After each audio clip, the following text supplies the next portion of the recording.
Solamente Dios, hermanos, en nuestra vida. Vamos a leer la Biblia, Primera de Reyes, capítulo 17. Aleluya. Hoy solo quiero hablar, no sé como tema, pero es solamente algunas enseñanzas a través de la vida y ministerio de Elías. Acá unos 2 o 3 puntos muy interesantes, 2 o 3 acontecimientos a través del profeta Elías. Son muchos, ¿no? Son cosas grandes, maravillosas.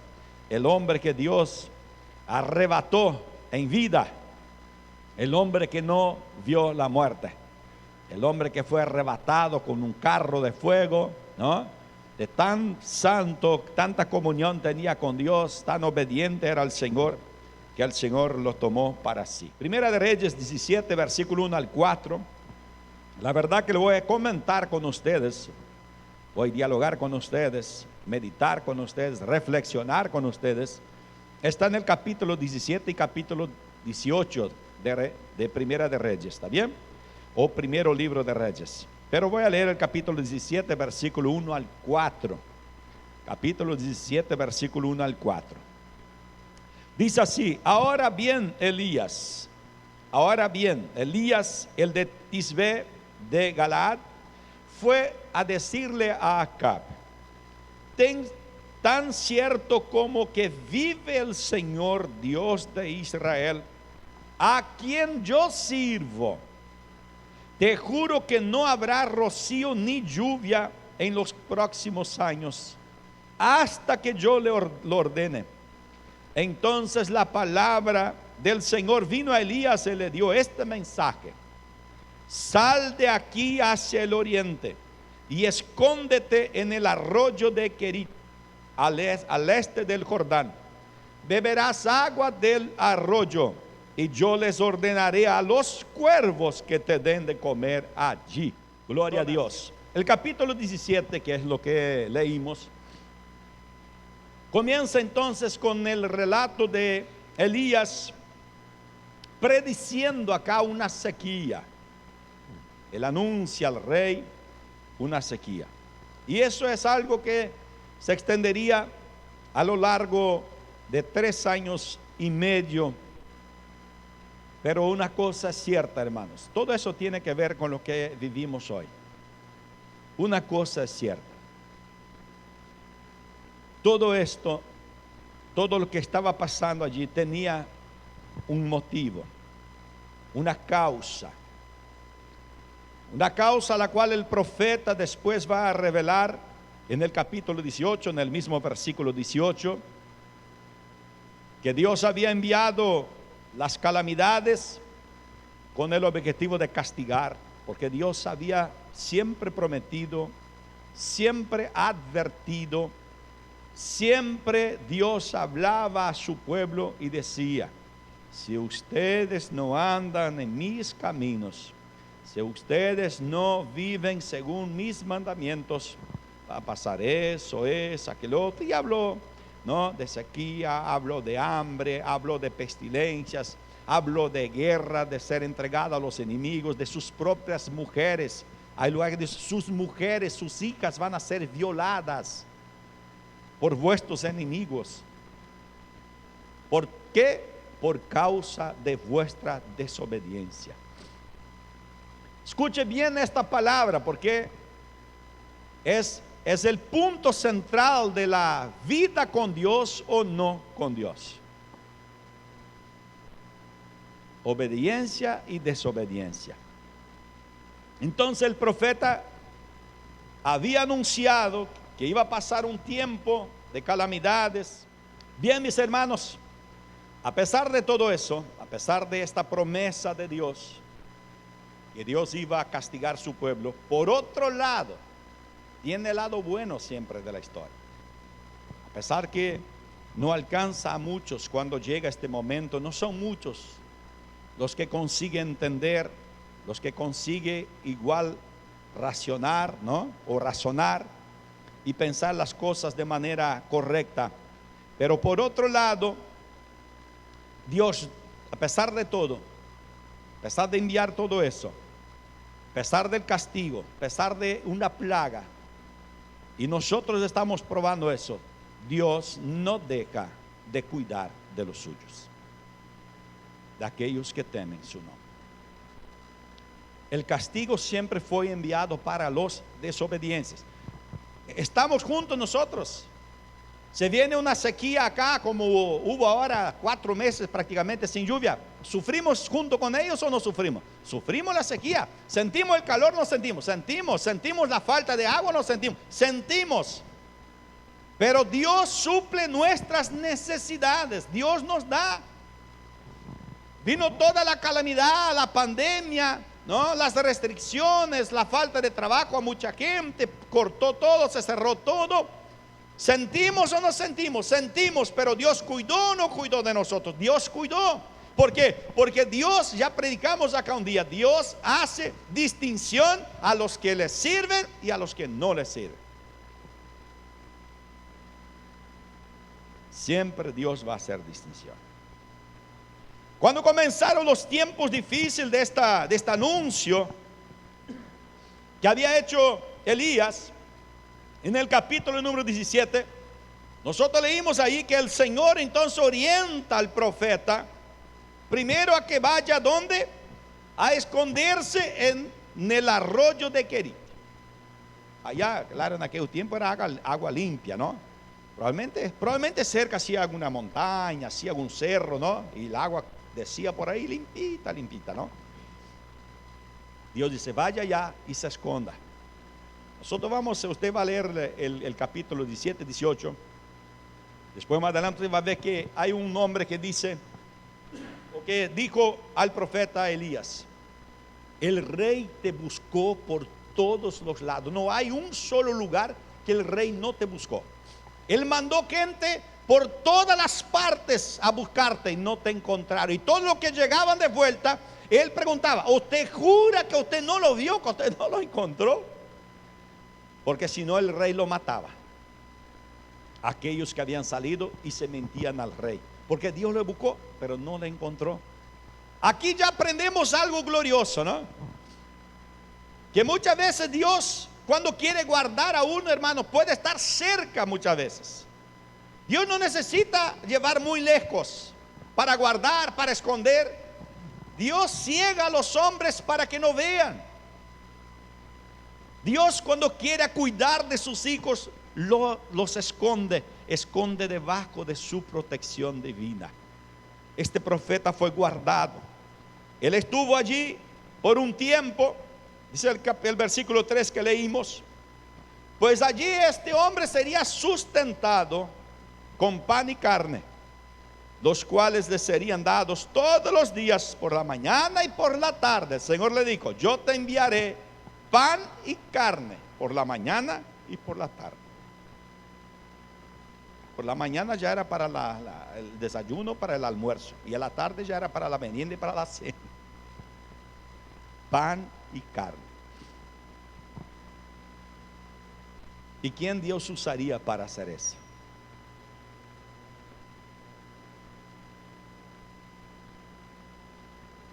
Dios enviaría a través de los cuervos. Dios a veces hace cosas, hermanos, parecen ilógicas, ¿no?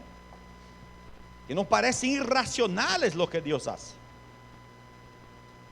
A un ser humano natural que no tiene fe, que no comprende las cosas sobrenaturales, va a pensar que esa es una cosa irracional. ¿Cómo que va a mandar justamente los cuervos? ¿A qué le gustan los cuervos? ¿Dónde se meten los cuervos? Todos sabemos dónde se meten los cuervos. Pero yo creo que llevaba todas las mañanas y a la tarde carne fresquita y pan fresquito. ¿De dónde lo sacaban? No lo sé. No nos dice la Biblia. Era Dios que hacía y le entregaba a los bichitos en el aire o en algún lugar y hacía con que llevaran a Elías. No lo sé. Lo que sabemos es que Dios cuidó de su siervo. Eso sí. El punto es que Dios cuidó. Dios prometió que iba a cuidar de Elías y lo cuidó. Como la naturaleza seguía un curso normal por causa de la sequía, por causa de falta de lluvia, pasado algún tiempo el arroyo Se secó. Terminó el agua. Pero Dios siguió mirando y acompañando a Elías. Me acompañen, por favor, porque es lindo ver estos acontecimientos en Elías y a través de Elías. Él anuncia todo eso, pero Dios lo guarda. No solamente a él. No está aquí en el mensaje, pero después más adelante, uno de los siervos de Dios que vivía en el palacio, dice: yo guardé a 100 profetas, los escondí en 2 cuevas de 50-50, y les di pan y agua todos los días. Dios cuidó. Después vamos a ver a Elías hablando: Señor, mataron a todos tus profetas, todos, Señor, fueron muertos, ya no hay más profetas, ya no hay más hombre de Dios, yo soy el único, Señor. Más adelante, Dios dijo al profeta: estás equivocado, Elías, porque aún tengo a 1000 siervos que no se doblaron. Yo aún tengo a 1000 que no adoran a Baal y estas cosas. Dios sigue cuidando, Dios sigue acompañando, Dios sigue orientando al profeta. Dios le dice qué tiene que hacer, dónde ir. Hermanos, yo veo cada cosa extraordinaria. Ahora, después de los cuervos, ¿a quién Dios usa? ¿A quién prepara Dios para sustentar a Elías? A una viuda. Pero no es una viuda cualquiera. Acá no quiero hablar de la condición de la persona, que era viuda, que era pobre, que era eso, que era aquello otro. Era lo que estaba sucediendo con esta viuda. Iba a ser la última comida, con un bocadito de harina que tenía y de aceite. Y dice: vamos a comer esto y después esperar la muerte. Porque esta era la situación de aquella mujer. Pero yo quiero hablar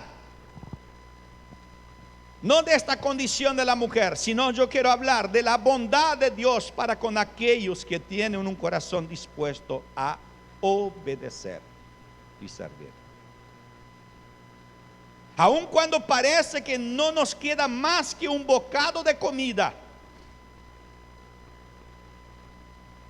Hermanos, somos tan mezquinos a veces, tan orgullosos, que siempre pensamos primeramente en nosotros. ¿Y si me falta a mí? ¿Y si ese 100 pesos me va a hacer falta? ¿Y si yo mañana no tengo ni para comprar un fideo? Si no tengo ni para comprar 1 kilo de harina, si no tengo para comprar eso, si no tienes, si no tendrás, Dios proveerá.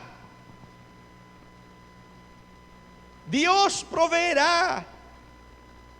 Yo soy testigo que Dios jamás me dejó faltar nada. Y no quiere decir que no pasamos momentos difíciles económicos en nuestra vida. Sí que los pasamos, casi al punto de pasar hambre, pero jamás pasamos hambre, porque Dios nunca dejó faltar. ¿Qué aprendemos con esto de esta mujer? Una mujer que cuando Dios dice: Elías, sal de aquí y vaya hasta aquel lugar, y yo ya he preparado. Dice la Biblia, es así, Dios dijo así: y yo he ordenado a una viuda para que te sustente. No era una viuda cualquiera, porque quizás de 1000 viudas que existían por allá, capaz era la única que estaba dispuesta a obedecer. Quizás como aquella que cuando Jesús estaba con sus discípulos un día enfrente al templo, y la gente trayendo las ofrendas, ¿no? Y tiraban, había los ricos que tiraban un montón, ¿no? Según la historia, dice que era costumbre de la gente, cada uno que llegaba, dice que anunciaba cuánto ponía de ofrenda allí. Entonces llegaban los ricos, todos, yo doy de ofrenda al santo templo de Dios, acá pongo acá 100,000 pesos, otros 50,000 pesos. Y ahí dice que vino una viuda, si no me equivoco, 3 moneditas, ¿no? 3 o 2, 3 moneditas creo. 3 moneditas. Sé que tiró. Y creo que todos sabían por qué. Porque Jesús, cuando dice a sus discípulos, mire, esta mujer dio más que todos los demás. ¿Cómo, Señor? Ella 3 moneditas. Sí, dice Jesús, pero ella le dio lo único que tenía. Ella entregó todo lo que tenía. La gente ahí entrega lo que les sobra. Dios jamás quiere lo que sobra de nosotros. Dios quiere, porque desde el principio de la Biblia habla de primicias. Dios siempre decía, las primicias ustedes entregan a mí. Las primicias ustedes traigan a mi templo una ofrenda agradable al Señor. ¿Qué es primicia? Las primeras cosechas, los primeros granos. Pero nosotros como seres humanos, manchados, distorsionados que somos, siempre los si me sobra, y nunca va a sobrar. No, siempre nos va a faltar más y más y más. Pero aquí Dios encontró a una mujer viuda en tiempo de sequía, que ya no tenía más nada en su casa que no fuera apenas un bocado de harina y un poquito de aceite para hacer una tortilla, comer, y ya no tenían nada más. Dios conoce a sus siervos, quienes están dispuestos a ayudar y a sustentar la obra, a sustentar sus siervos. Dios conoce. Y a estos jamás, nunca, jamás les va a faltar que comer, que vestir y un lugar para abrigarse. Jamás. Es exactamente esto lo que quiere enseñarnos el Señor a través de esta historia, de este acontecimiento. Todo esto tiene que ver con los tiempos en que vivimos. Son tiempos de escasez, de dificultad. Pero no debemos olvidar que la obra de Dios sigue. La palabra de Dios tiene que seguir siendo predicada. Los misioneros que tenemos nosotros hoy, que están allá en el campo trabajando, necesitan sustento. Y no se hace nada sin el apoyo del pueblo que oye la voz de Dios. Para mantener la estructura que tenemos hoy, para mantener todo lo que tenemos hoy, necesitamos mucha plata solo para mantener los misioneros, la obra de Dios. El pastor que recibe de esta iglesia acá, que trabaja exclusivamente para ustedes. Para cuando tú necesites estar allí en tu casa orando por tu vida, orando por tu familia, yendo al hospital cuando se podía hacer, enseñándote teología, dándote el curso de discipulado, bautizándote cuando necesitas ser bautizado, llevar para algún lado si necesario. Pero para eso ellos necesitan tener condiciones de vivir sin necesitar estar haciendo otra cosa. ¿Y cómo lo van a hacer si no hay quien los sustente?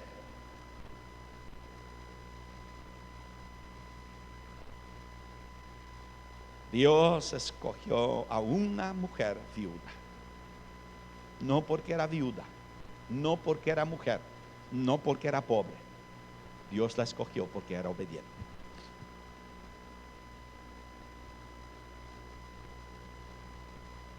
Dios no mira clase social, color de persona. Dios mira, es lo que dice la Biblia, Dios mira el corazón. ¿Qué es lo que tiene el corazón? Verdad, sinceridad.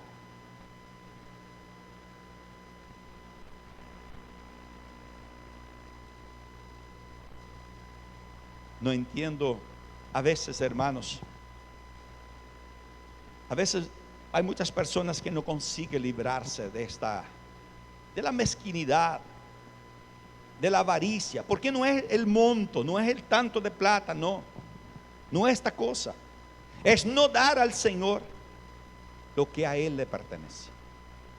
Porque cuando la Biblia dice, traigan a mí las primicias, traigan al templo, ¿no? A la casa de Dios, los diezmos y las ofrendas. Dios no está pidiendo, Dios está ordenando. Cuando dice traiga, es para traer. Dios no dice si usted puede, cuando usted quiera. No, Dios dice traiga. Yo aprendí eso cuando me convertí. Yo prefiero, hermanos, sufrir yo en mi casa, mi familia. Prefiero yo deshacerme de bienes míos privados, pero jamás dejar la obra de Dios sufrir. No consigo, no es porque soy pastor, porque lo hacía antes de ser pastor. Yo no lo hago porque estoy aquí, y tampoco porque necesito de sueldo de esta iglesia, porque no lo necesito. Todos saben que no necesito hoy, gracias a Dios, de recibir un centavo de esta iglesia. Hoy no lo necesito. Ya necesité ayuda, pero hoy no lo necesito. Entonces si hago, si predico, si digo estas cosas, no es porque quiero tu plata. No es porque yo seré beneficiado. Es porque yo tengo cuidado para con la obra de Dios. Yo quiero ver esta obra crecer. Yo tengo sueños, yo tengo proyectos. Ustedes lo conocen, Dios lo sabe. Solamente ahora para mandar, hacer, hermanos, los libros del curso que queremos empezar a partir del próximo año. 8 años de trabajo, de traducción, de corrección, de preparación. 8 años para mandar a hacer ahora 2 o 3 mil libros, que es lo que necesitamos para tener el currículo completo. Necesitamos por lo menos 600, 700 mil pesos. ¿Y dónde vamos a sacar eso? Voy a pedir a los políticos. Si Dios te dio a usted condiciones de trabajar, Dios escogió a esta mujer por causa de la obediencia.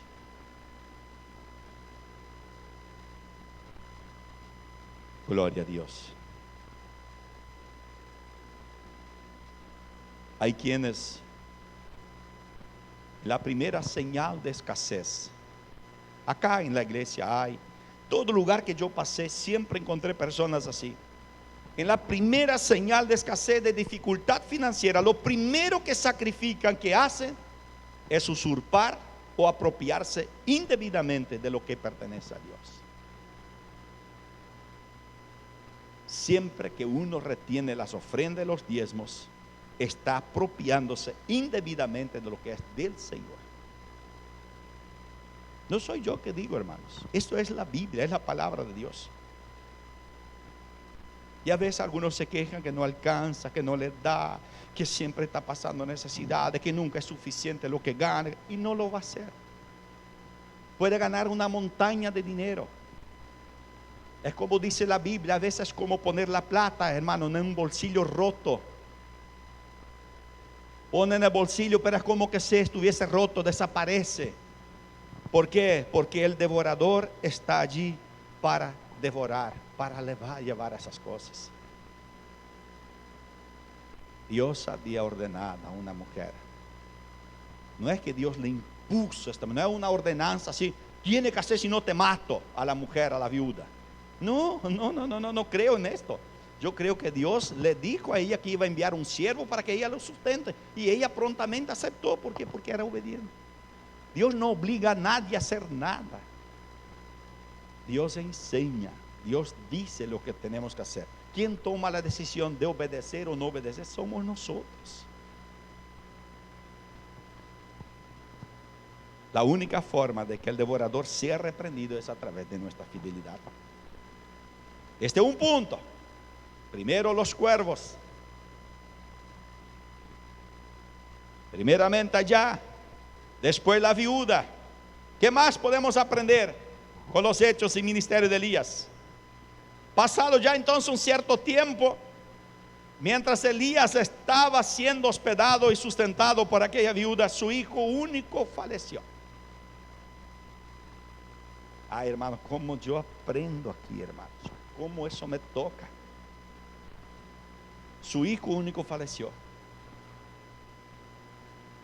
Ahora vea bien cómo Dios actuó en la vida de esta mujer por causa de su obediencia, por causa de estar obedeciendo a Dios, porque ella no estaba cuidando del hombre de Dios simplemente por cuidar, por obediencia a lo que Dios le había ordenado.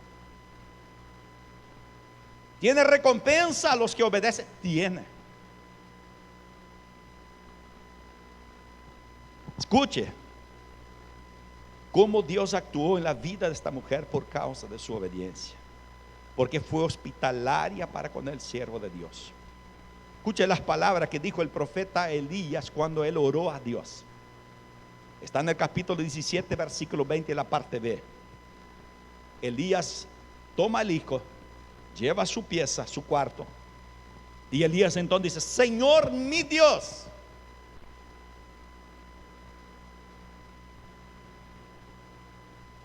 también a esta viuda que me ha dado alojamiento la hace sufrir matándole a su hijo. En otras palabras, es como si dijera: Señor, esta mujer me está cuidando a mí, a tu siervo, conforme tú lo ordenaste, y ahora la vas a hacer pasar por este sufrimiento. Es como si dijera eso. Luego el siervo de Dios ora por el muchacho. Después de hablar eso al Señor, se pone sobre el muchacho, ora por él, y este vuelve a la vida y él lo entrega vivo a su mamá. Pero él nombró: esta mujer que me está sustentando a mí, que tú la ordenaste cuidar de mí, la va a hacer sufrir ahora con la muerte de su hijo. Y Elías no era una persona de estos por ahí que quiere poner Dios en contra de la pared. Elías era un hombre que tenía comunión con Dios, que escuchaba la voz de Dios, que era guiado por Dios, que era amado de Dios. Y por tener esta comunión, no es que él estaba afrontando a Dios, no. Es porque él estaba compadecido de la mujer viuda que había hecho todo para cuidar de él. Y Dios escuchó su oración.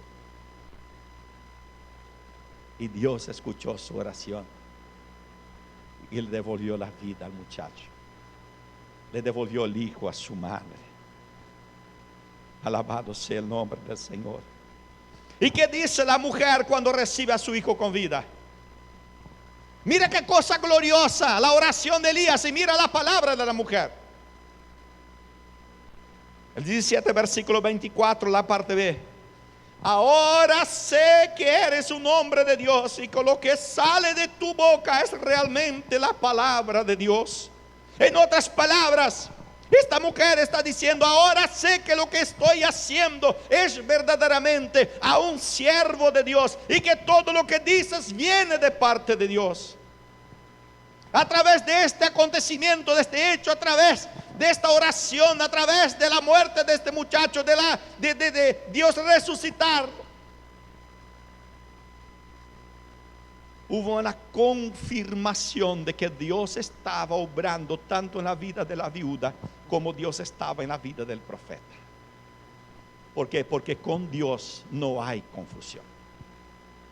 Dios no es Dios de confusión. Dios es Dios, hermanos, de las cosas verdaderas.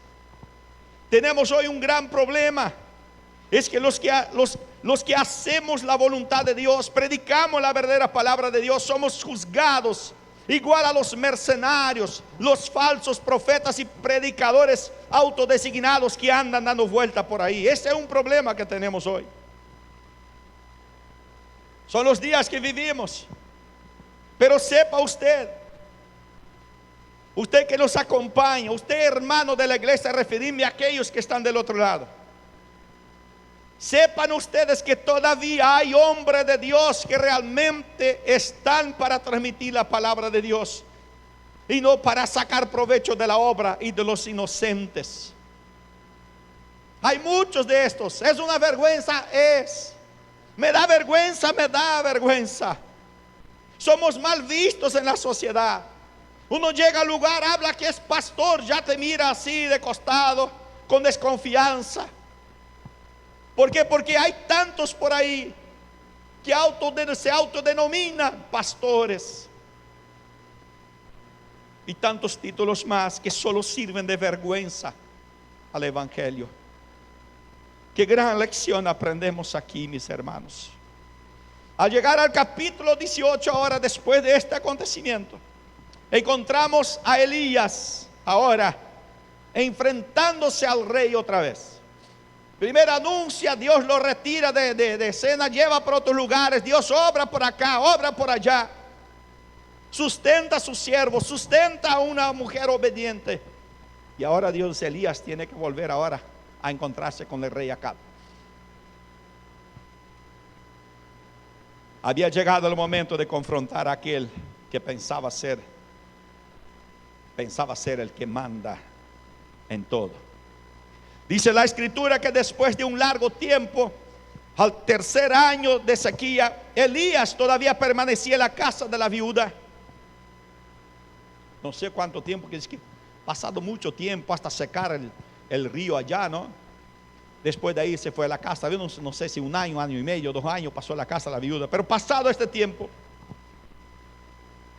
el Señor habla al profeta para que vaya entonces a encontrarse con el rey.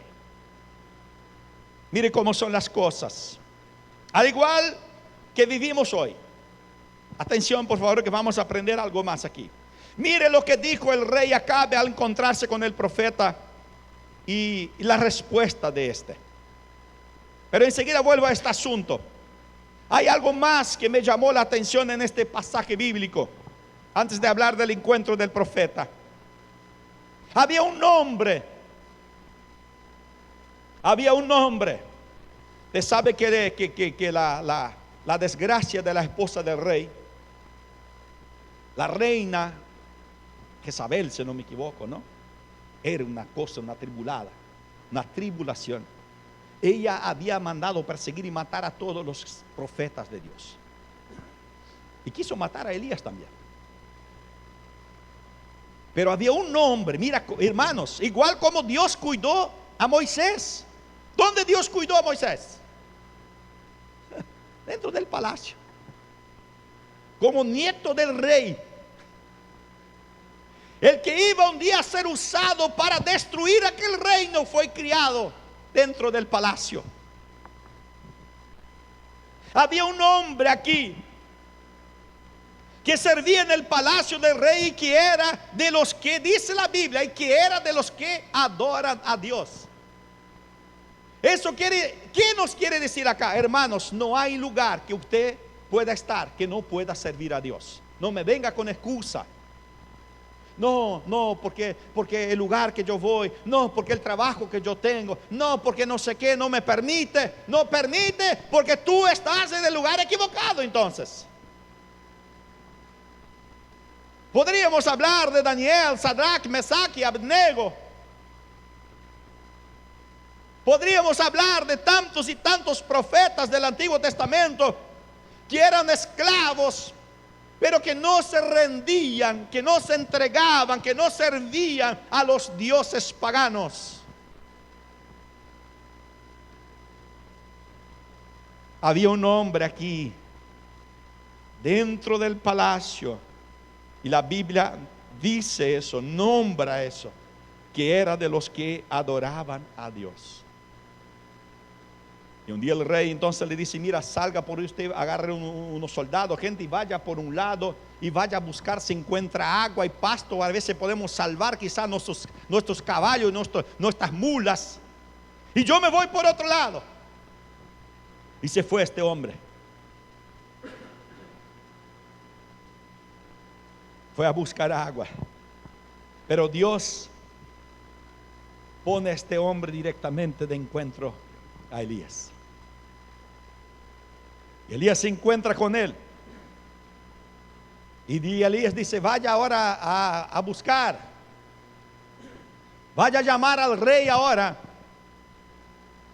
Él dice: porque yo tengo un mensaje para él. Él se asustó porque se te buscaron, como hablé antes, te buscaron por toda parte. Si yo me voy ahora y el Espíritu, escuche, mira cómo él sabía, cómo Dios actuaba en la vida de Elías. Dice: yo me voy a llamar al rey y el Espíritu de Dios te lleva a otro lado. Y yo llego acá con el rey y tú no estás. El rey me va a matar. ¿Qué tienes tú contra mí, Elías? ¿Quieres de mi muerte? A Elías le dice: no, vaya. Yo te prometo que cuando tú vuelvas, yo voy a estar aquí esperando. Cuando el rey Acabe se encuentra con Elías, vuelvo ahora a lo que estaba hablando. Lo primero que haces el rey es interrogar al profeta. Pero yo decía que es igual como los días de hoy. Presta atención a las palabras del rey, capítulo 18, versículo 17. Mira, directamente llega el rey así, yo creo que ni le saludó.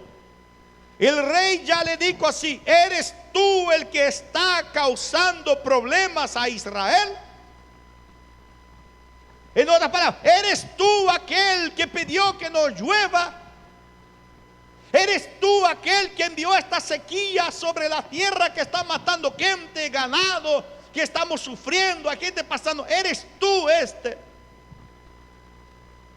El mundo, hermanos, dice que los culpables de muchas veces de las cosas somos nosotros.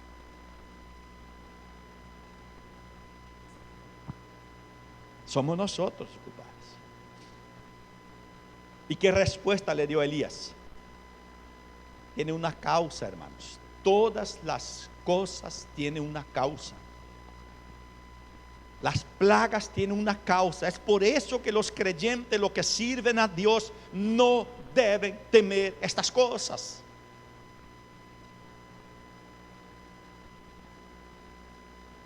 Porque la causa de todas estas cosas no somos nosotros. No somos los fieles de Dios, son los desobedientes. ¿Y quién va a sufrir más las consecuencias? Serán los desobedientes. Los que amamos y servimos a Dios siempre seremos guardados. Si alguno tiene que morir con este virus, como está pasando con muchos pastores, es porque ha llegado su tiempo. Porque ha llegado su tiempo. Pero escuche la palabra de Elías, la respuesta de Elías. Cuando el rey le dice: ¿eres tú el que le está causando problemas a Israel? El profeta Elías le contesta: no soy yo quien le está causando problemas a Israel, respondió Elías. Quienes se los causan son tú y tu familia. Oh, hermanos, cómo falta hombres de Dios para llegar a este presidente de esta nación acá y de muchas naciones y meterle el dedo así en el nariz y decir: usted es el que está destruyendo esta nación. Ustedes son los que están causando desastre a esta nación, perjuicio a esta nación. Ustedes lo son.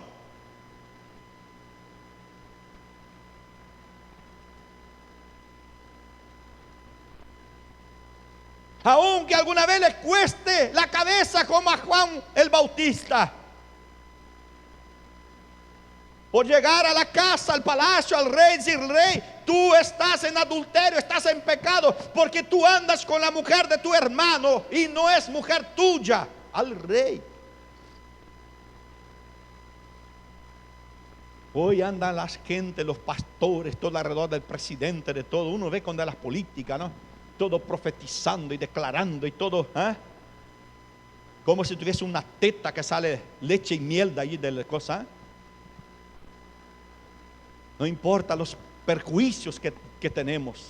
Lo que vale es que somos recibidos. Lo que vale es que nos dan atención. Lo que vale es que nos dan alguna ayuda para poner unas lámparas a la iglesia, un techo. No, hermanos, bien dijo acá el hermano Diego ayer: al pecado, a la maldad, denúncienlo. No importa que venga del rey, no importa que venga de los súbditos, no importa que venga de los empleados del gobierno, no importa que venga del simple, no importa que venga del grande, del sabio. Cuando has pecado, has pecado. Y Elías dijo a este hombre: quienes los causan son tú y tu familia, porque han abandonado los mandamientos del Señor. Hay gente que nunca abandonó porque nunca estuvieron con los mandamientos del Señor.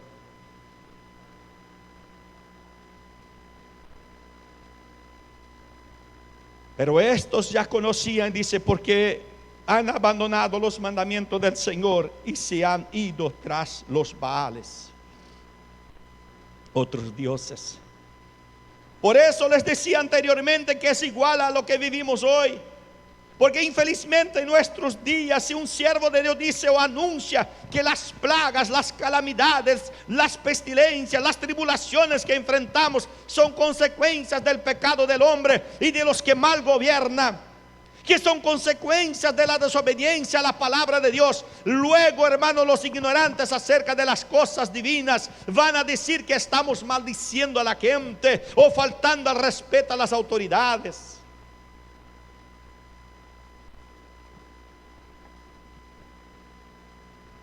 Una cosa es respetar uno como autoridad, otra cosa usted saber que su vida moral, ética y social está un desastre y denunciarlo.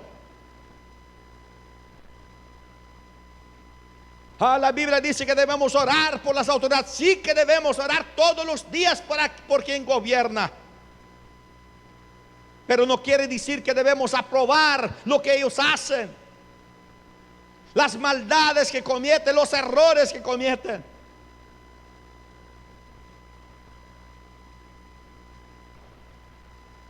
Inclusive hay muchos que se autodenominan pastores, profetas, obispos, apóstoles, que van a decir, inclusive estos, los que se dicen de los nuestros, van a decir lo que ya he escuchado muchísimas veces. Dicen: hay que declarar bendición, victoria, sanidad sobre la nación. Hay que declarar cosas buenas. Y un sinfín de palabrerías que usan sin que nada cambie. No producen ningún efecto. Porque si cambiara, tendríamos un mundo mejor. Tendríamos una ciudad mejor. Tendríamos a las familias viviendo mejor, libres de cualquier tipo de problemas e infortunios. Pero no es así. No es así. Y todos lo sabemos muy bien que no es así. Yo personalmente, categóricamente les contesto a esta gente que sí, hay que declarar.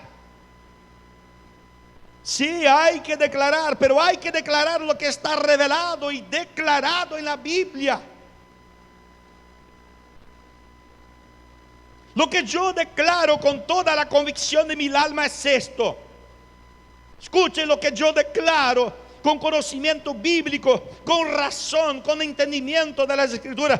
A los que obedecen a la palabra de Dios, declaración, a los que obedecen la palabra de Dios, por más que vengan tiempos de crisis, de sufrimiento, de dolores, Dios cuidará de ellos. Dios estará cuidando tanto de la viuda como del siervo de Dios. Eso sí declaro con todo entusiasmo, con toda certeza, con toda confianza, que a los que aman y temen y obedecen a Dios, estos siempre serán cuidados por el Señor. No se engañe, no te equivoques. Dios cuidó de Elías y de la viuda por la obediencia. No, hermanos, no es maldición lo que decimos o predicamos.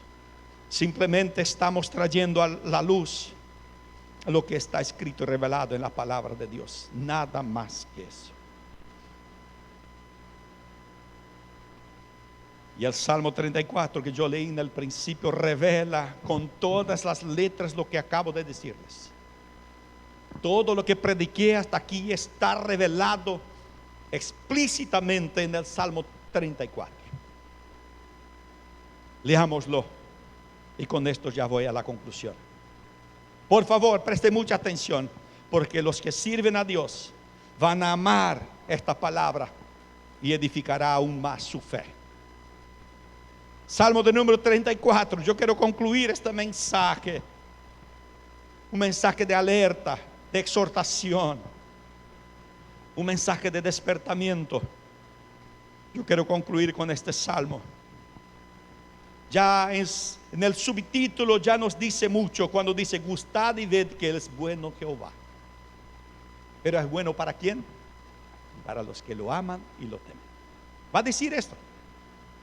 Leímos algunos versículos, pero vamos a repetir el versículo 1 en adelante. Bendiciré al Señor en todo tiempo, hablando el siervo del Señor.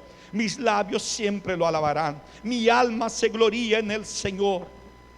Mira que siervo hablando. Lo oirán los humildes y se alegrarán. Engrandezcan al Señor conmigo, exaltemos aún a su nombre. Busqué al Señor y Él me respondió. Me libró de todos mis temores.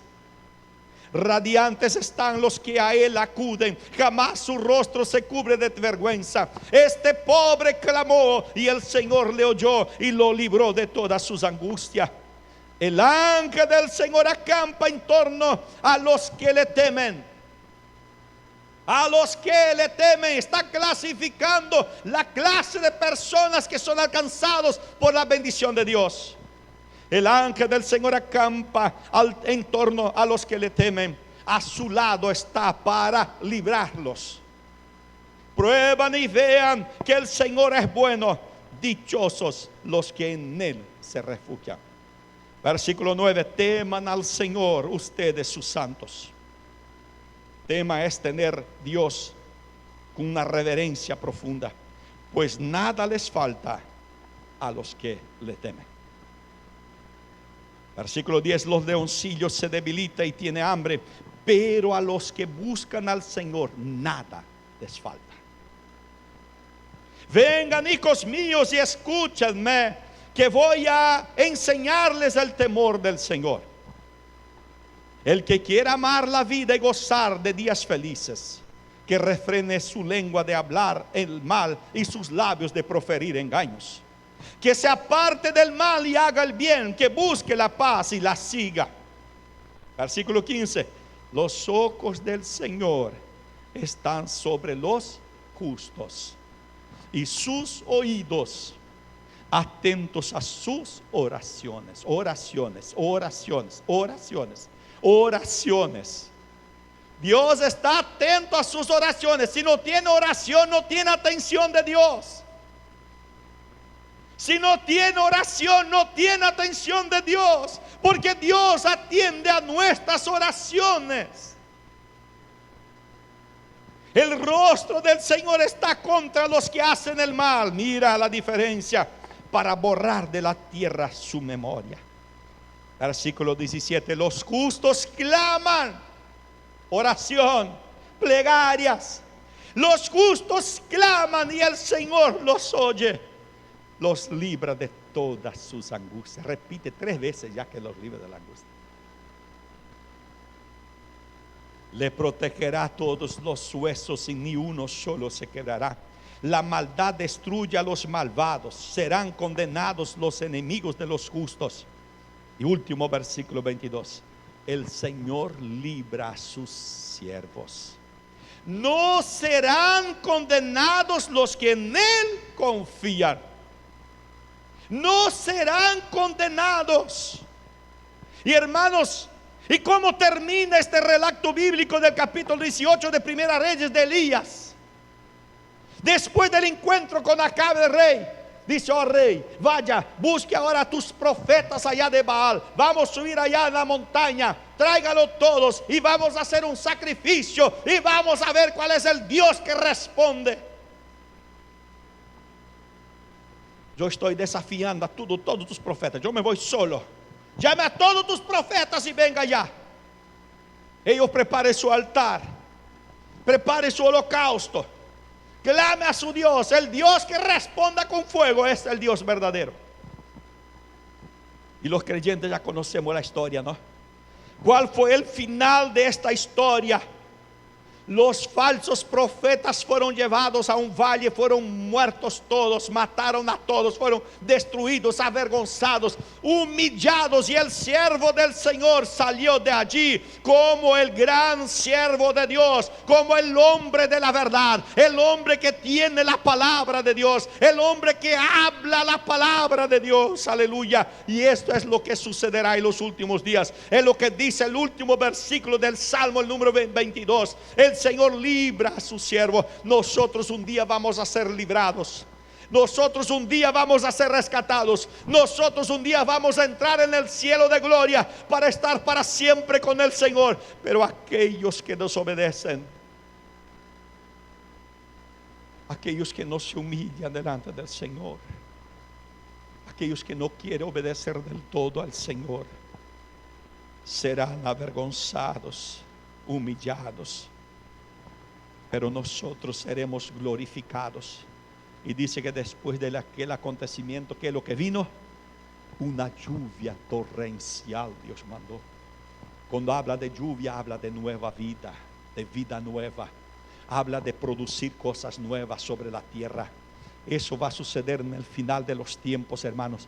Dios va a destruir la maldad, Dios va a destruir la iniquidad, Dios va a destruir a los impíos, y Dios va a guardar a nosotros que servimos a Dios, y nosotros vamos a vivir una lluvia torrencial de bendiciones. Va a ser eterna, va a producir nueva vida, va a producir cosas nuevas en nuestra vida. Seremos nuevos. Porque nosotros somos de aquellos que escuchamos y obedecemos la voz de Dios. Vamos a estar de pie. Yo quiero orar por tu vida.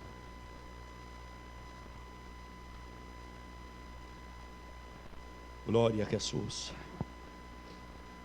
Yo aprendí muchísimo, hermanos, leyendo este texto. Hace unos días, ya hace mucho tiempo que estuve leyendo la Biblia. Estaba leyendo Apocalipsis en adelante. Ya pasé por Reyes, pero anoté estos versículos porque me llamó mucha atención. Y yo dije, tengo que predicar estos 2 capítulos. Tengo que hablar de estos acontecimientos, porque eso nos trae una enseñanza muy grande. A los fieles siervos de Dios puede venir la sequía, puede venir las plagas, puede venir los tiempos difíciles, pero sean fieles al Señor. No descuide vuestra fidelidad para con el Señor, porque cuando llegue quizás la muerte en tu casa, quizás alguien va a poder llegar y decir: Dios, ¿cómo va a mandar más infortunio a esta persona, Señor? ¿Cómo va a hacer sufrir más a esa persona todo lo que está haciendo por mí, que soy tu siervo? Todo lo que hace por mí, Señor, que soy tu siervo. Y Dios resucitó a aquel muchacho. Dios puede resucitar cosas en tu vida. Dios puede resucitar cosas en tu matrimonio, en tu familia.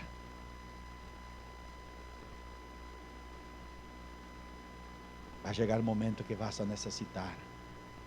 Pero si no sembraste nada,